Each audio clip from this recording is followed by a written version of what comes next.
আলু দিয়ে কাঁকড়া দিয়ে একটু শুকনো কষা কষা বানাবো।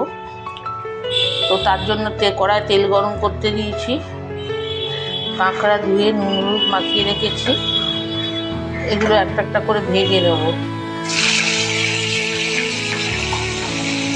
সবগুলোই একসঙ্গে দিয়ে দিলাম, এগুলো হালকা ভেজে তুলে নেব। কাঁকড়াগুলো ভেজে তুলে নিয়েছি, আলু সেদ্ধ করে নিয়েছি, ওই তেলেতেই ভেজে নেবো অল্প। আলু কাঁকড়া দুটোই ভাজা হয়ে গেছে। এবার ওই তেলেতে দুটো তেজপাতা, অল্প জিরে ফোড়ন দিলাম,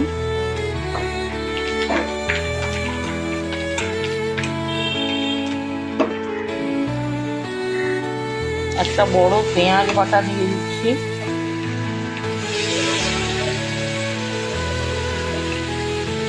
এক চামচে আদা বাটা,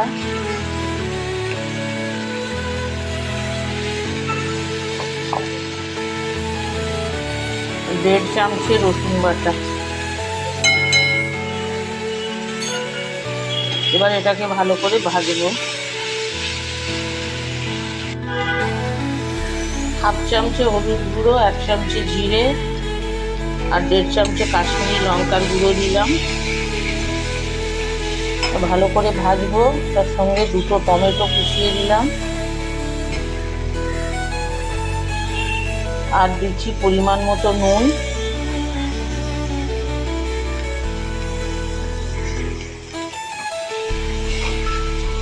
এবার এটাকে ভালোভাবে কষতে হবে। কয়েকটা কাঁচা লঙ্কা ফাটিয়ে দিলাম আর অল্প চিনি।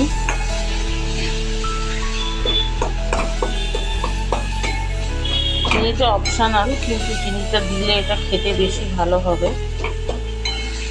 দিয়ে ভালো করে এবার কষিয়ে নেব। এরপর আলু আর কাঁকড়াটা দিয়ে দিচ্ছি এতে, দিয়ে ভালোভাবে মশলার সঙ্গে মেশাতে হবে।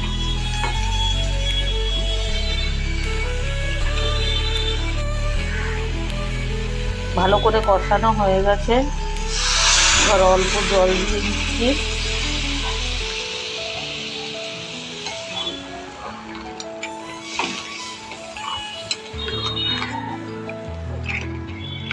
দিয়ে এটা একটুখানি ভালোভাবে ফুটিয়ে সেদ্ধ করে নেব।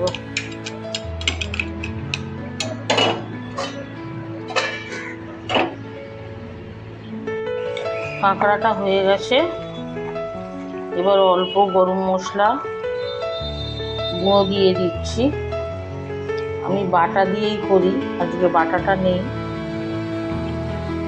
তাই অল্প হাফ চামচের মতো গরম মশলা দিয়ে দিলাম। দিয়ে একটু নাড়াচাড়া করে নেব।